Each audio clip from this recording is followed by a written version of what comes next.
Hello students, फिर से आप लोगों के नए चैप्टर के फर्स्ट पार्ट के वीडियो में आपका स्वागत है। आज अब हम पढ़ने वाले हैं chemical bonding and molecular structure, जो कि one of the important topic of the chemistry of both 11th and 12th। Chemical bonding and molecular structure. This is the basic concept for what? Most of the chapter, because you have to know the structure and you have to know the bonding. What type of bonding is present and what is the structure? Then you can understand the what is the reaction takes place and how reaction takes place. तो सबसे पहला important चीज हमें समझना है कि what is chemical bonding and molecular structure में term आता है chemical bonding. What is chemical bonding already पहले पढ़े हैं, फिर भी मैं बताता हूं। It is defined as the it may be defined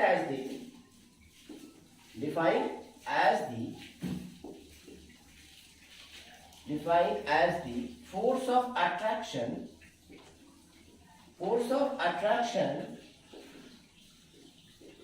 between the species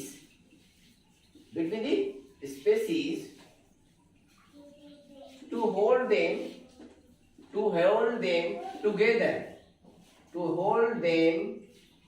together is called as chemical bond। ध्यान रखिए, बॉन्डिंग तो बहुत तरह के होते हैं चीजें। जैसे बॉन्डिंग मैं आपको पढ़ा रहा हूं, आप पढ़ रहे हैं, तो हमारे बीच में क्या हुआ? टीचर एंड स्टूडेंट्स का बॉन्डिंग हुई। ठीक है, मैं आपके लिए टीचर रहा और आप मेरे लिए स्टूडेंट्स हैं। आपके पेरेंट्स क्या, माँ बाप से क्या कहते हैं? पेरेंटल बॉन्ड होता है। भाई बहन, ब्रदर एंड सिस्टर्स बॉन्ड होता है। रिलेशनशिप में अलग अलग टाइप के ये बॉन्डिंग होती है। तो बॉन्डिंग कई तरह की होती है। जैसे हम कोई चीज को खरीदने जाते हैं तो बॉन्ड पेपर में साइन करते हैं कि ये चीजें इतने दिन में वापस की जाएगी, तो वो बॉन्डिंग वो भी होती है। तो बॉन्डिंग मतलब किसी चीज के लेन देन या शेयर करने की वजह से जो चीजें एग्जिस्ट करता, मतलब जहां पर क्या है, defined as the force of attraction between species to hold them together, that is called as the chemical bond. जो स्पीसीज को टुगेदर साथ में रखता है। उस तरह से पढ़ने के लिए तो हम पढ़ेंगे टाइप्स बहुत तरह के हैं, लेकिन मेन पढ़ाई पढ़ना है दो के बारे में, types of chemical bond. What is that? सबसे फर्स्ट इंपॉर्टेंट चीज ध्यान में रखिए, ए पहला कोवैलेंट बॉन्ड, दूसरा second one ionic bond, that is also called as the electrovalent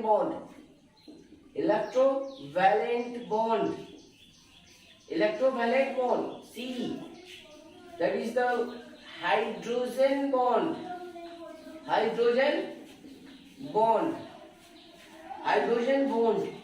D, van der Waal bond, next metallic bond।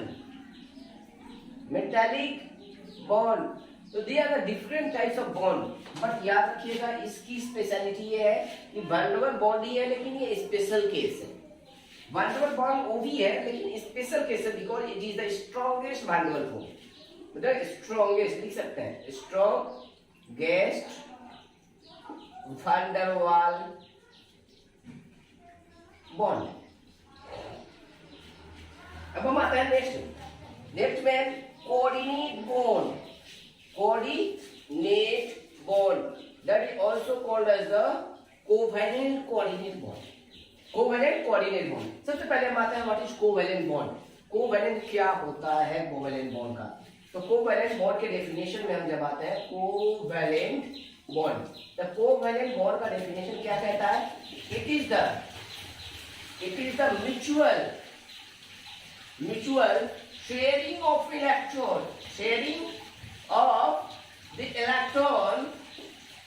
between the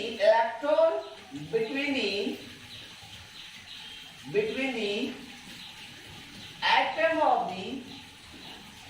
the same species or different element, same species इसका मतलब क्या है? Same element और different element is called as what? Is called as covalent bond. Covalent bond. तो हमें covalent bond क्या कहता है? म्यूचुअल शेयरिंग, जहां पर एक मैं दूं और एक आप दे, उसके बीच में जो शेयरिंग होती है और उसकी वजह से जो बॉन्ड बनता है वो क्या होता है? जैसे कि आज की डेट में बहुत सारे लोग होते हैं, बहुत सारे इंडस्ट्री में कहते हैं भैया हम 4 लोग हैं या 2 लोग हैं, चलिए मैं दिया 10 लाख, आप दीजिए 10 लाख, क्या करते हैं? बिजनेस खड़ा करते हैं और वो क्या कहते हैं? शेयरिंग, दैट ऑफ शेयरिंग, उसी को क्या कहते हैं? शेयर करके एक कंपनी को खड़ा करते हैं, that is called as the co bonding. क्या कहते हैं? को बॉन्डिंग, मतलब 2 लोगों के मिलने की वजह से बना, ठीक है। तो शेयरिंग ऑफ इलेक्ट्रॉन की वजह से जो बॉन्ड बनता है उसको हम क्या कहते हैं? That is called as the covalent bond. क्या बोलता है? Covalent bond. अब क्वेश्चन आता है, it is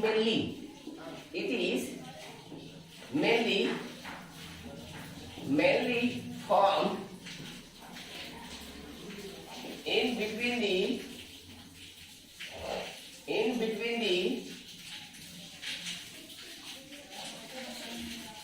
two electronegative element और एटम। 2 इलेक्ट्रोनेगेटिव एलिमेंट और एटम बोल सकते हैं non metal, 2 non metal, 2 non metal के बीच में मेनली ये बनता है कोवैलेंट बॉन्ड। एक चीज दिमाग में याद रखिए, इलेक्ट्रोनेगेटिव एलिमेंट और 2 नॉन मेटल के बीच में होता है।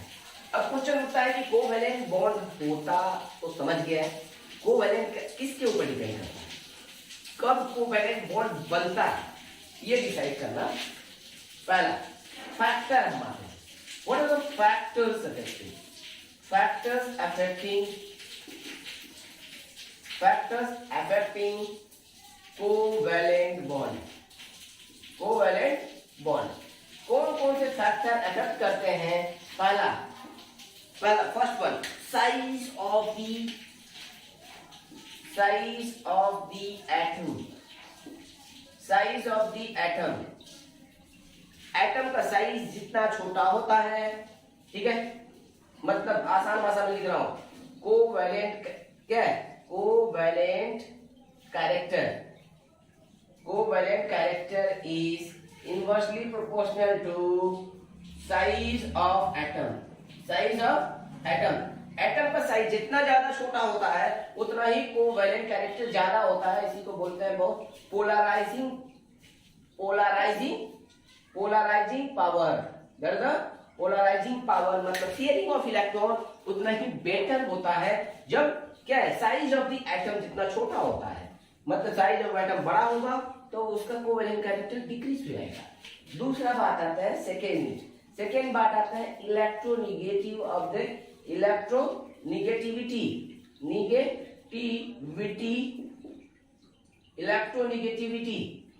The atom.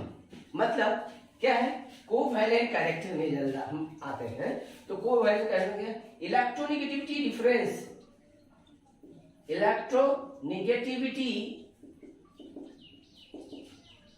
Difference is maximum. जितना डिफरेंस ज्यादा होगा उतना ही उसके बीच में कोवैलेंट बॉन्ड का स्ट्रॉन्गर फोर्स ऑफ अट्रैक्शन होगा। क्या होगा? Maximum then the stronger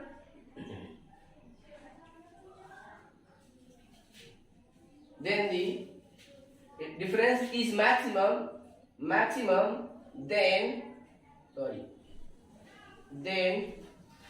weaker the covalent character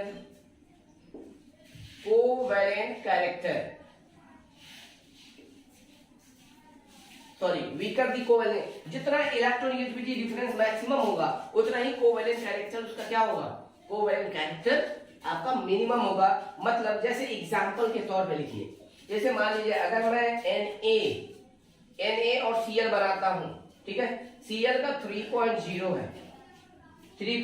है, ठीक है, सोडियम का अप्रोक्सीमेटली 1 है, डिफरेंस कितना आ गया? 2.0 आ गया।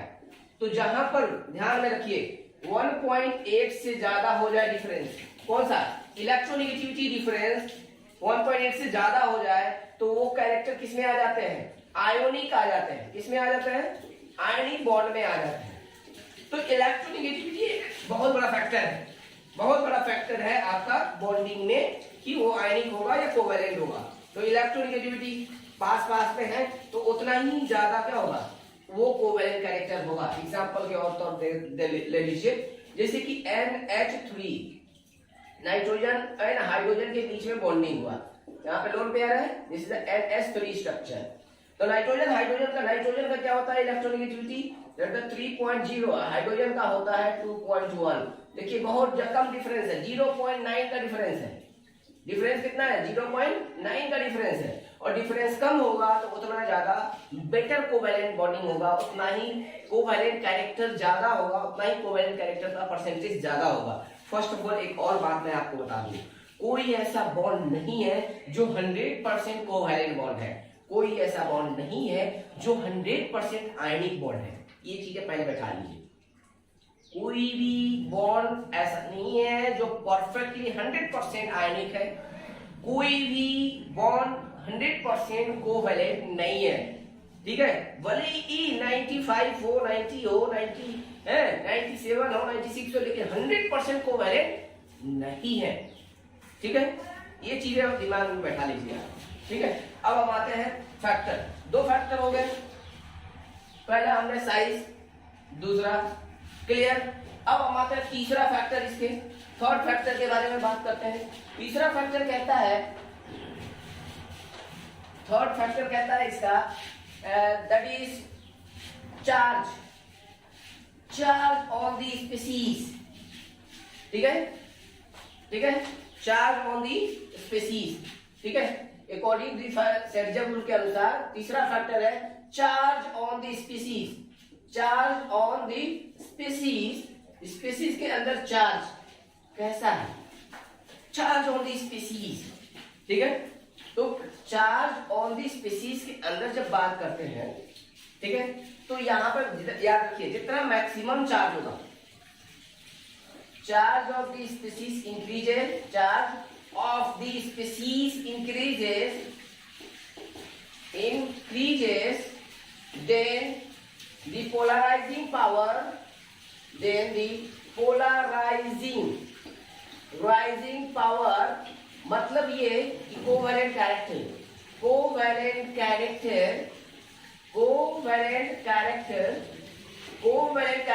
in also increases,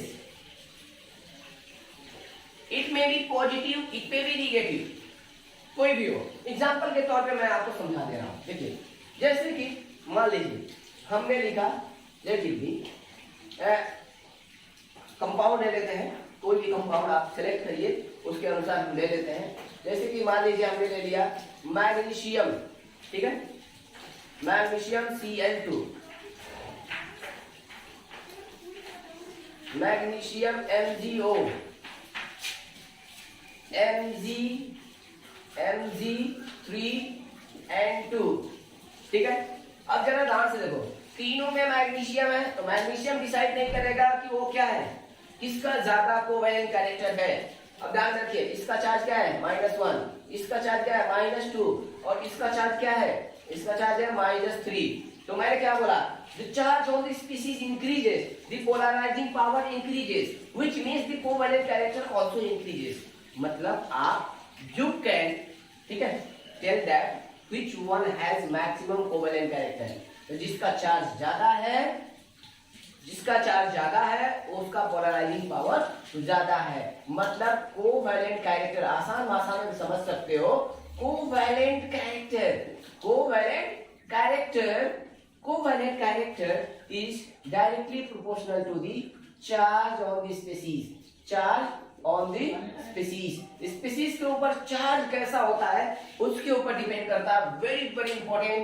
इजीली अगर मैं इस तरह से एनायन का लिया, कैटायन का लेकर समझा दे रहा हूं, क्योंकि वेरी वेरी इंपॉर्टेंट, हर एक एग्जाम्स में ऐसे क्वेश्चन आते हैं, अरेंज और क्या है, इंक्रीजिंग और डिक्रीजिंग ऑर्डर का। अब मैं क्या लेता हूँ, नॉन मेटल को फिक्स करता हूँ, that is the non metal को हम फिक्स कर लेते हैं, मेटल को करते हैं चेंज, ठीक है। अब मेटल में जब हम आते हैं, जैसे कि एग्जांपल में ले लीजिए LiCl, then MgCl2, then AlCl3। अब जरा ध्यान से, लिथियम के ऊपर प्लस चार्ज, इसके ऊपर +2 चार्ज, इसके ऊपर +3 चार्ज, क्योंकि 1 2 इधर जाएगा, इसका 3 इधर जाएगा, तो चार्ज जरा ध्यान दीजिए, तो क्लोरीन तो तीनों में फिक्स है, ओनली क्या है, मेटल फिक्स चेंज हो रहा है। अब जरा ध्यान से देखना, इसका मतलब इसके अंदर पोलराइजिंग पावर किसमें ज्यादा होगा, जिसके पास ज्यादा चार्ज है, मतलब यहां पर भी ऑर्डर क्या होगा, यही होगा, that is the order of the what, order of the covalent character, covalent character, ठीक है। तो बात ये समझ में आ गया, उम्मीद है कि आप लोगों को तीसरा पॉइंट इजीली समझ में आ गया होगा, तीसरा पॉइंट इजीली समझ में आ गया होगा, पक्का। नेक्स्ट,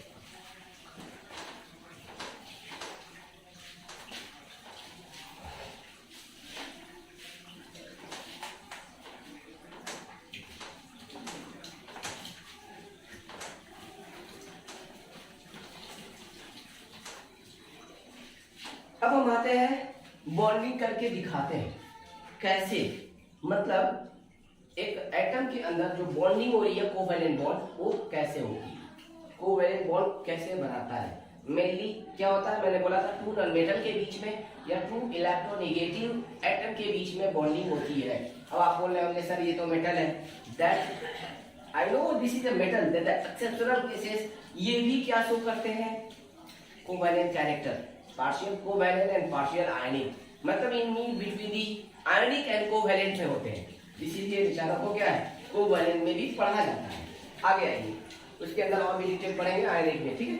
अब हम आते हैं एग्जांपल्स ऑफ, बहुत सारे एग्जांपल्स हैं इसके कोवैलेंट कैरेक्टर के, एग्जांपल हम देख के बता रहे हैं। पहले एटॉमिक नंबर, हाइड्रोजन का एटॉमिक नंबर 1 होता है, 1s1, इसके पास एक ही इलेक्ट्रॉन है और हाइड्रोजन एक इलेक्ट्रॉन दूसरे हाइड्रोजन एक इलेक्ट्रॉन के साथ शेयरिंग करता है और क्या बनाता है, हाइड्रोजन बॉन्ड, मतलब क्या है, कोवैलेंट बॉन्ड। देखिए को मतलब दोनों के साथ, मतलब ये दोनों इलेक्ट्रॉन इधर भी है और ये दोनों इलेक्ट्रॉन इधर भी है, इसीलिए हाइड्रोजन और हाइड्रोजन के बीच में सिंगल बॉन्डिंग इस तरह से दिखाया जाता है और ये क्या होता है, कोवैलेंट बॉन्ड होता है। उसी तरह से ऑक्सीजन का एटॉमिक नंबर 8 होता है, 1s2 2s2 and 2p4, 2p4 ध्यान में रखिए, 2p4। बाहर में वैलेंस इलेक्ट्रॉन कितने हैं, 6 है, वैलेंस इलेक्ट्रॉन 6 है, जरूरत कितने हैं ऑक्सीजन को, ध्यान में रखिए 1 2 3 4 5 6, दूसरे ऑक्सीजन को कितने चाहिए, सेम वही 6 है, और इनको जरूरत कितनी होती है, 8 इलेक्ट्रॉन पूरा करने की, क्या होती है, 8 इलेक्ट्रॉन पूरा करने के लिए, 8 इलेक्ट्रॉन पूरा करने के लिए 6 है, 2 चाहिए, तो 2 ये शेयर किया, 2 ये शेयर किया, अब क्या हो गया, 2 शेयरिंग किया और 4 फ्री रह गए, ठीक है, 4 फ्री हो गए। दूसरे ऑक्सीजन में 2 शेयर किया और 4 फ्री रह गए, ठीक है। अब जरा ध्यान से देखिए, this is called as what, octet complete, octet complete. देखिए इसके अंदर भी 8 है, 2 4 6 8, 2 4 6 8, क्लियर, तो ऑक्टेट कंप्लीट हो गया। अब जरा ध्यान से देखिए, इसको क्या होता है, ऑक्सीजन ऑक्सीजन के बीच में 2 बॉन्डिंग हो रही है, इसलिए क्या होता है, सॉरी क्या हुआ, 2 इलेक्ट्रॉन शेयर हो रहा है, इसलिए ऑक्सीजन ऑक्सीजन के बीच में डबल बॉन्डिंग होती है। अब क्वेश्चन आता है कि सर यहाँ पे ये 2 है, यहाँ पे क्या है, यहाँ पे 2 है पूरे सेल में और यहाँ पे 8 क्यों है, याद रखिएगा, hydrogen and helium both are exceptional, क्या फॉलो करते हैं, duplet rule. What is duplet rule, duplet rule क्या होता है, fulfillment of 2 electron, it is the fulfillment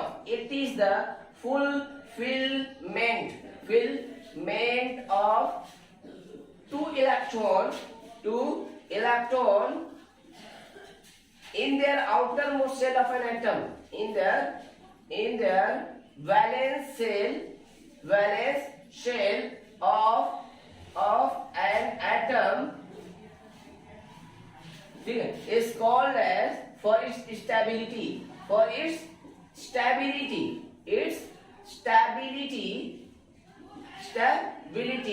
is called as diplet rule. That the diplet rule कौन show करता है? Only hydrogen and helium will show the what? Diplet rule. Other element क्या follow करेंगे? That is the octet rule. What is that? Octet rule. What is octet rule? Fulfillment of, ठीक है, duplet means 2, oct means 8. क्या हुआ? 8. तो मतलब यहाँ पे 2 इलेक्ट्रॉन का फुलफिलमेंट करना था और यहाँ पे क्या फुलफिल करना है? 8 इलेक्ट्रॉन का फुलफिल करते हैं. तो क्या हुआ? It is the fulfilment of the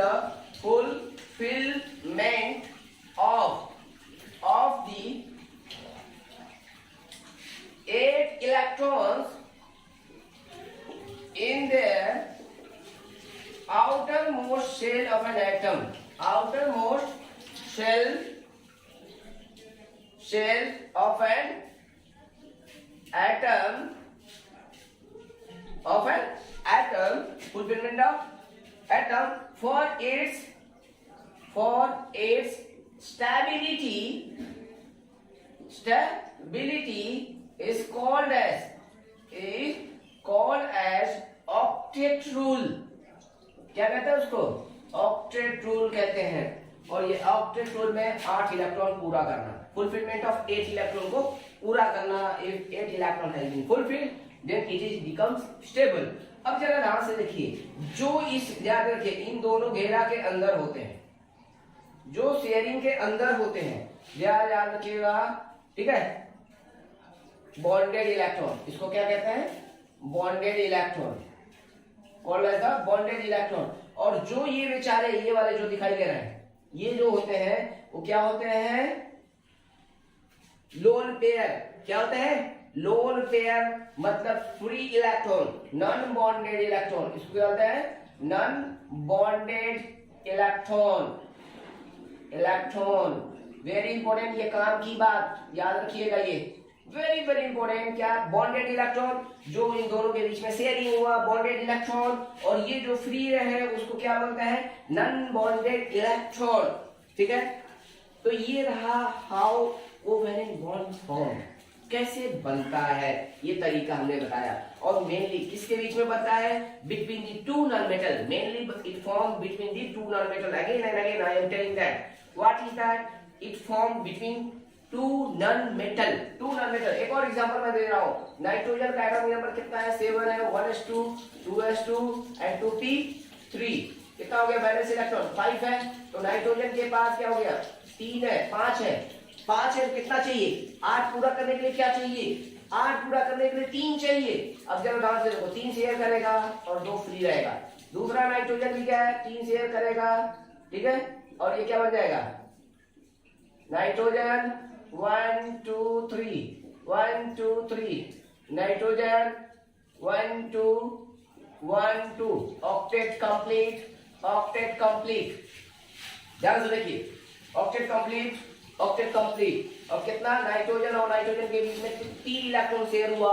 that's why nitrogen and nitrogen triple bond form. तो how bonding takes place? Clear.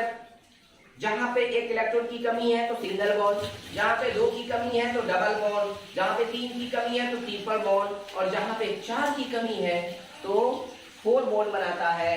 लेकिन in between the two atoms 4 bond cannot be possible. Only maximum 3 bond can be possible. मतलब A और A के बीच में bonding करना है तो मैक्सिमम कितना बॉन्ड बना सकते हैं? 3 ही बॉन्ड बना सकते हैं, क्योंकि चौथा बॉन्ड बनाने से क्या होगा? वो बॉन्ड ब्रेक हो जाएगा. उसका रीजन मैं नेक्स्ट क्लास में समझाऊंगा. ध्यान से देखते रहिए. मैंने कोवेलेंट के मोस्ट ऑफ द कैरेक्टर क्यों होते हैं, क्या वजह है, कैसे बनता है, रीजन क्या है, एक्सप्लेनेशन पूरा परफेक्टली कर दिया है. तो कोवेलेंट कैरेक्टर इजीली आपको उम्मीद है कि आपको समझ में आ गया होगा. फिर भी कोवेलेंट कैरेक्टर के डॉट स्ट्रक्चर को बनाइएगा. That is called as the Lewis dot structure. इस स्ट्रक्चर को बनाने की कोशिश करिएगा. नहीं बनता है फिर भी मैं नेक्स्ट क्लास में इसे बनाने की कोशिश करूंगा, बनाकर आपको समझाऊंगा. उसके बाद से आयनिक कंपाउंड के ऊपर चलेंगे. Okay, bye bye, see you again. अगर आपको पढ़ाई पसंद आया हो please like and subscribe my channel. Bell का आइकन को दबाइए और दूसरों के साथ शेयर करिए। ये हमारे लिए बहुत बड़ा गिफ्ट होगा आपकी तरफ से। तो अगर आपको पढ़ाई पसंद आया मुझे इंकरेज करिए और भी अच्छे अच्छे वीडियो आपके लिए बनाने के लिए मौका दीजिए। Bye bye, have a nice day. Hello students, फिर से आप लोगों का स्वागत है। एक्चुअली में 2-3 दिन तबीयत खराब हो जाने की वजह से मैंने फिर से वीडियो बनाना रोक दिया था, सॉरी फॉर दैट। एक्चुअल में फीवर हो गया था और फीवर हाउस में बनाना मुश्किल हो जाता था, एनर्जी ही नहीं मिलता था। अभी भी है, दवाई अभी आज भी खाएंगे, फिर भी ठीक हो जाएगा। आप लोग की दुआएं हैं, ठीक है, तो इंशाल्लाह सब कुछ ठीक हो जाएगा। आज पढ़ेंगे हम आप लोग का ionic bond, that is called the electrovalent bond. क्या कहते हैं उसको? Electrovalent bond. ये क्या होता क्या है? इट इज द, पहले पिछले क्लास फर्स्ट वीडियो में हमने कोवैलेंट बॉन्ड को पढ़ा था। आज हम पढ़ने वाले ionic bond, that is called the electrovalent bond. It may be defined as what? It may be defined as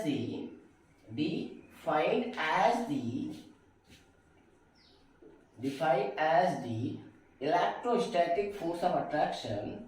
Electrostatic force of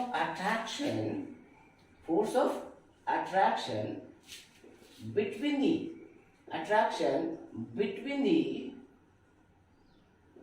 two oppositively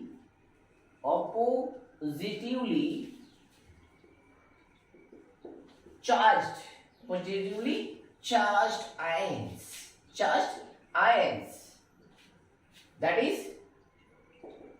That is what? Positive and negative ions. Positive and negative ions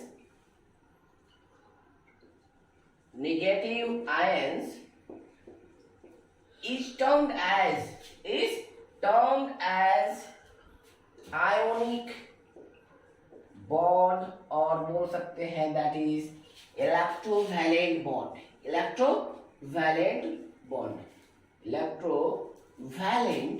bond. Question आता है, ठीक है।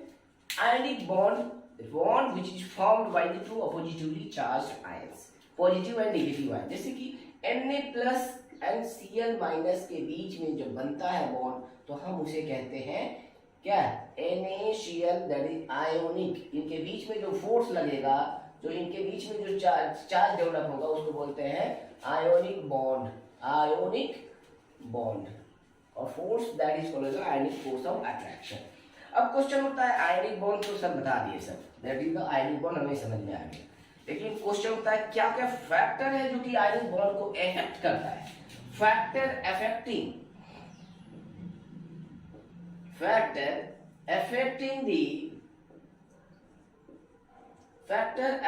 The ionic bond. इसके main 3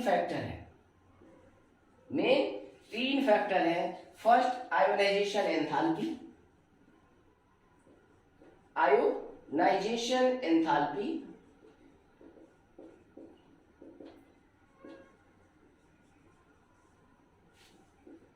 दूसरा, electron gain enthalpy.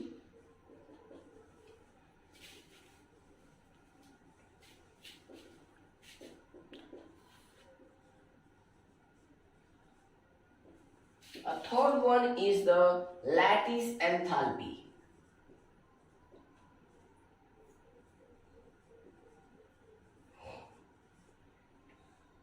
ठीक है, सबसे पहले आप समझते हैं कि आप ये जान रखिए एंथैल्पी क्या होता है। It is a form of energy, ठीक है, which is present mainly in the bond, ठीक है। और क्या है? By losing electron, there amount of energy released और एब्सॉर्ब्ड, ठीक है, that energy is called as the enthalpy. In terms of chemistry energy को एंथैल्पी के टर्म में इस्तेमाल करते हैं। इट में भी ionization enthalpy, lattice enthalpy, electron gain enthalpy, heater में आपका आ जाता है बहुत सारे, जैसे इंटरनल एनर्जी के लिए बॉन्ड डिसोसिएशन एंथैल्पी। तो ये सारे एंथैल्पी के टर्म इस्तेमाल होते हैं। पहले आते हैं आयोनाइजेशन एंथैल्पी क्या होती है, आपको ये समझाते हैं, क्योंकि ये टॉपिक में इस चैप्टर में तो नहीं है, लेकिन फिर भी आप बहुत सारे ऐसे लोग होते हैं जिसको आयोनाइजेशन एंथैल्पी नहीं मालूम है। आयोनाइजेशन एंथैल्पी क्या होता है? Minimum amount of energy, it is the minimum amount of energy required required to remove an electron from an isolated gaseous atom,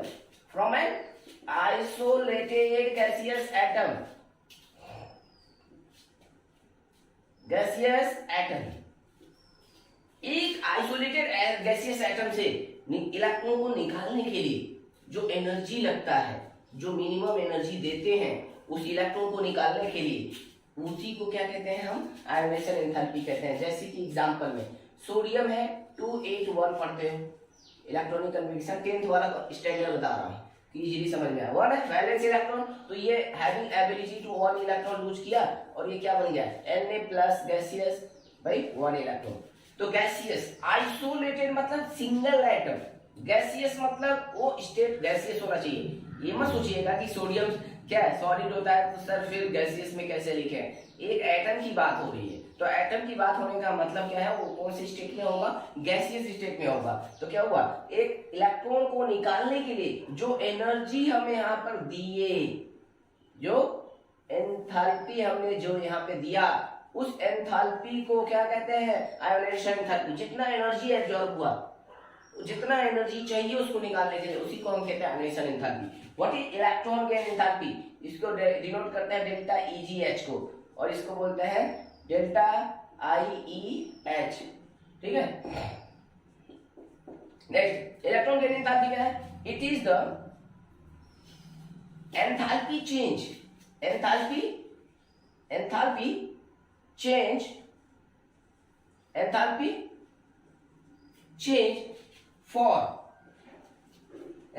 change for gaining an electron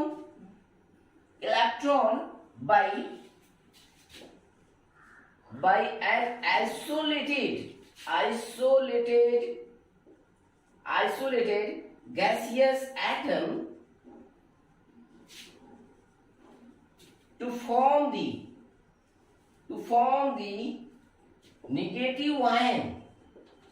negative ion is called as what?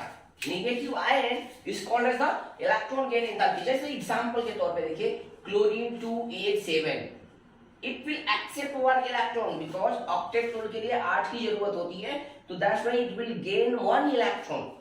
7 electron है, कितना चाहिए इसको? 1। और ये gaseous state में 1 electron gain करेगा, और gain करने पे ये Cl- हो जाएगा। क्या हो जाएगा?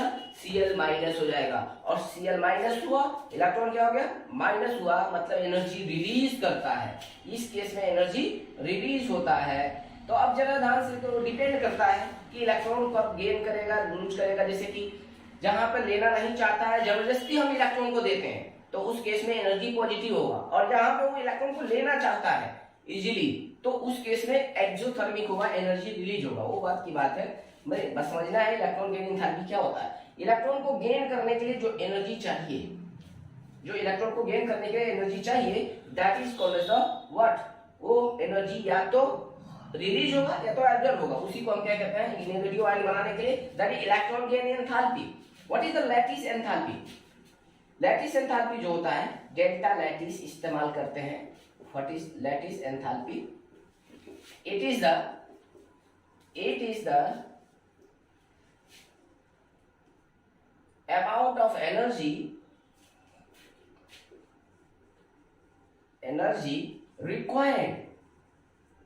required for breaking, और केमिकल टर्म में कहते हैं cleavage of 1 mole of same type of bond,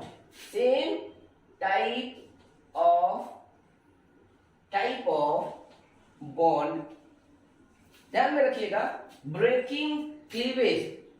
ठीक है, और क्या? जैसे हमने ब्रेकिंग और क्लीवेज के लिए जितना एनर्जी चाहिए, ठीक है, तोड़ने के लिए, या जितना अमाउंट ऑफ एनर्जी रिलीज होता है, और amount of energy release for क्या? Formation of compound, for formation of one mole of same type of bond is called as lattice enthalpy। मतलब मैं एक एग्जांपल देता हूं, आप समझ जाओगे। मतलब आपका देखिए, जैसे NaCl है, ठीक है, 1 मोल ऑफ NaCl है, 1 मोल ऑफ NaCl को ब्रेक करने के लिए जो अमाउंट ऑफ एनर्जी हमने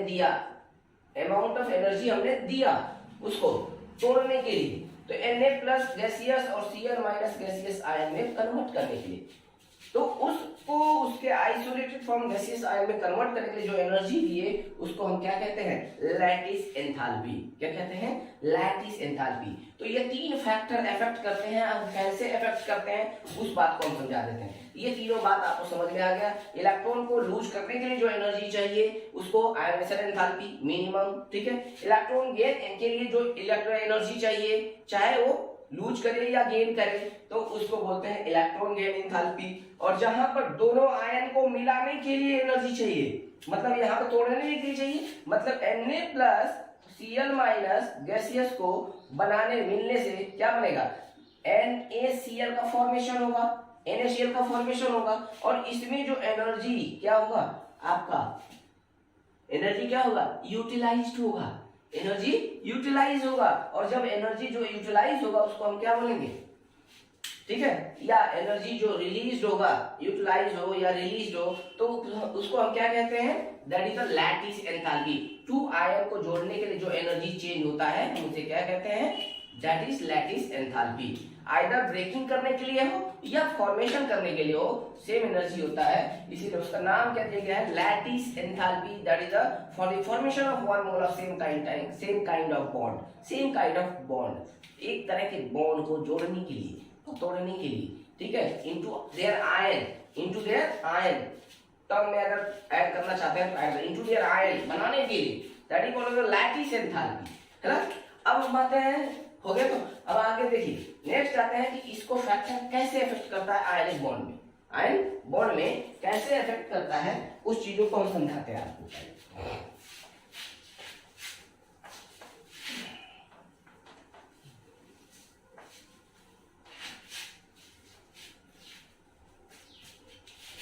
स्ट्रॉन्ग मतलब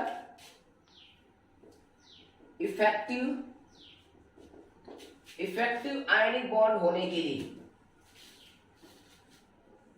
पहला आयोनाइजेशन एंथैल्पी मिनिमम होना चाहिए।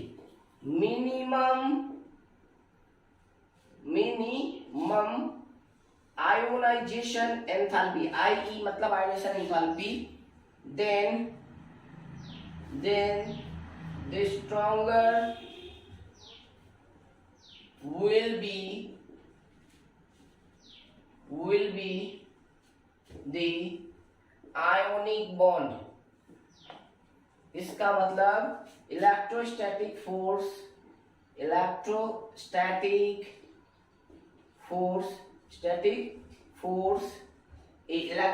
force of attraction is inversely proportional to the ionization enthalpy। Second point, higher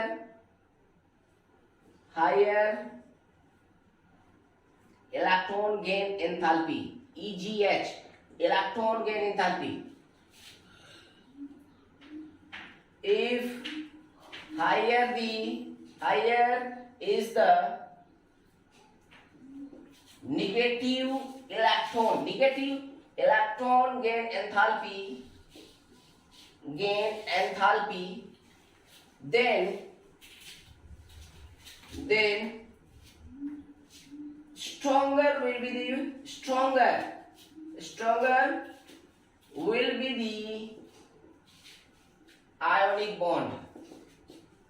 मतलब इसको हम आसान भाषा में फिर से कैसे लिख सकते हैं? जैसे ये लिखा है, मतलब आयोनाइजेशन एंथैल्पी जितना कम होगा उतना स्ट्रॉन्गर फोर्स होगा इलेक्ट्रोस्टैटिक। जितना ये electron gain enthalpy negative value ज्यादा होगा उतना ही वो बॉन्ड क्या होगा? स्ट्रॉन्गर होगा। क्या होगा? स्ट्रॉन्गर होगा। इसका मतलब क्या है कि इसका मतलब यह है कि आयोनिक बॉन्ड और electrostatic force, ionic bond is directly proportional to the negative electron gain enthalpy. Next, third number, higher maximum, ठीक है, higher lattice enthalpy, higher lattice enthalpy.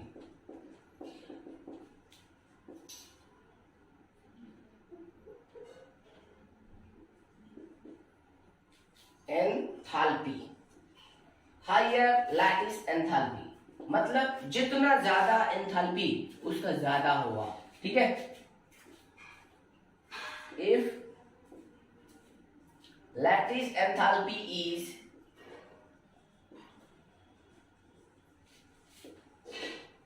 is higher than the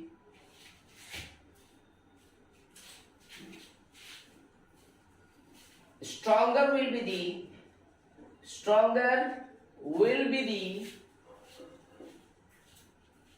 ionic bond, मतलब ionic bond यहां पर directly proportional है. Ionic bond is directly proportional to the what? That is lattice enthalpy. That is lattice enthalpy. तो lattice enthalpy का directly proportional है ionic bond. तो अब यहाँ पे क्या इनवर्सली, मतलब जितना कम उतना ज्यादा इलेक्ट्रोस्टैटिक फोर्स ऑफ रिडक्शन ज्यादा होगा. जितना ये क्या होगा ज्यादा होगा उतना ही ये बॉन्ड ज्यादा होगा, इतना कम होगा उतना ही आयनिक बॉन्ड क्या होगा, वीक होगा, कमजोर होगा. यहाँ पर जितना ये ज्यादा होगा मतलब इट विल इंक्रीज, देन आयनिक का बॉन्ड का फोर्स ऑफ रिडक्शन भी also increases, उतना ही स्ट्रॉन्गर बॉन्ड होगा. That will be the stronger will be the ionic bond. अब एग्जांपल की हाउ फॉर्म, मैं फॉर्मेशन दिखा देता हूं. एक formation of ionic bond, formation of ionic bond. जैसे कि Na11 होता है, 1s2 2s2 2p6 and 3s1. Valence electron 1 होता है, इसीलिए सोडियम क्या होता है, सोडियम गैसियस इलेक्ट्रॉन में it becomes what, Na+ gaseous and it will lose electron. तो एक इलेक्ट्रॉन को निकालने के लिए एनर्जी बहुत कम लगा और इसको बोलता है क्या, that is the ionisation enthalpy, that is the ionisation enthalpy. उसी तरह से क्लोरीन है, उसके अंदर सोडियम क्लोराइड को बना रहे हैं, ठीक है. एग्जांपल में sodium chloride NaCl, what is NaCl. Cl का एटॉमिक नंबर कितना है, 17. 1s2 2s2 2p6 3s2 3p5, ठीक है. वैलेंस इलेक्ट्रॉन कितना हो गया, 7 हो गया. तो क्लोरीन विल गेन इलेक्ट्रॉन, ठीक है, electron and it form what, Cl minus ion, Cl minus this ion and it become what, इसको बोलते हैं electron gain enthalpy, electron gain enthalpy. अब जरा ध्यान से देखिए, दोनों को ऐड करते हैं. यहां पर क्या हुआ, इलेक्ट्रॉन कैंसिल हो गया, तो Na gaseous Cl gaseous and form what, Na+ gaseous Cl minus gaseous. अब ये Na+Cl माइनस गैसियस में क्या बनेगा, ये बन गया आपका NaCl. अब इन दोनों को जोड़ने के लिए जो एनर्जी लगा, उसको ही क्या कहते हैं, लैटिस एंथैल्पी. तो यहाँ पे ध्यान में रखिए, पॉजिटिव आयन बनाने के लिए आयोनेशन एंथैल्पी, नेगेटिव आयन बनाने के लिए इलेक्ट्रॉन गेन एंथैल्पी, और उसके दोनों अपोजिट चार्ज के आयन को जोड़ने के लिए लैटिस एंथैल्पी. ये 3 फैक्टर रिस्पॉन्सिबल होते हैं आपके क्या, आयनिक बॉन्ड को बनाने के लिए. तो ये जितना कम होगा उतना ही ये बॉन्ड स्ट्रॉन्गर होगा, electrostatic force of reduction stronger होगा. जितना ये ज्यादा होगा, एरो मतलब ऊपर, जितना ज्यादा होगा मतलब उतना ही क्या होगा, स्ट्रॉन्गर द बॉन्ड होगा. जितना लैटिस एंथैल्पी इसका क्या होगा, ज्यादा होगा, उतना ही ionic bond force of reduction ज्यादा होगा. ठीक है. अब मैंने ये तो बता दिया मैथमेटिकली कैसे बनाते हैं, सिंपल वाला लेके बना दिया. तो उसी तरह से अगर हम जाते हैं इलेक्ट्रॉन डॉट स्ट्रक्चर पे बनाना हो NaCl को, तो how it will be looks like that. ठीक है. देन इट विल, ध्यान से देखिएगा, सोडियम के पास वैलेंस इलेक्ट्रॉन कितना है, बाहर में इलेक्ट्रॉन 1 है, और इसके पास कितना है 7 है। तो सोडियम के पास 7 इलेक्ट्रॉन है, सोडियम के पास 1 इलेक्ट्रॉन बाहर में है, और क्लोरीन के पास कितने हैं 7 है। कितने हैं 7 इलेक्ट्रॉन है बाहर में, ठीक है। मतलब इसको 1 चाहिए और ये 1 लूज करना चाहता है, तो ये 1 दे देता है और ये क्या बन जाता है Na+ और Cl 1 इलेक्ट्रॉन ले लेता है। लेने के बाद क्या बन जाता है, ले लिया 1 इलेक्ट्रॉन ले लिया और ये क्या बन जाता है Cl-। तो this is the way of formation of what, dot structure, ये electron dot structure, electron dot structure form.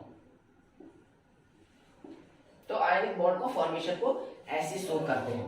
जितना इसका याद रखिए, जितने एटम होंगे उस एटम को यहाँ पर लिखेंगे, ठीक है, उस कंपाउंड के एटम को नीचे लिखेंगे, और जितना उसका चार्ज होगा उसको ऊपर लिखेंगे। अगर 1 पॉजिटिव चार्ज है तो ऊपर, 2 पॉजिटिव चार्ज है प्लस तो ऊपर। जितना इलेक्ट्रॉन लूज करता है उतना ही पॉजिटिव चार्ज डेवलप होता है, और जितना इलेक्ट्रॉन गेन करता है उतना ही नेगेटिव चार्ज ऊपर डेवलप होता है।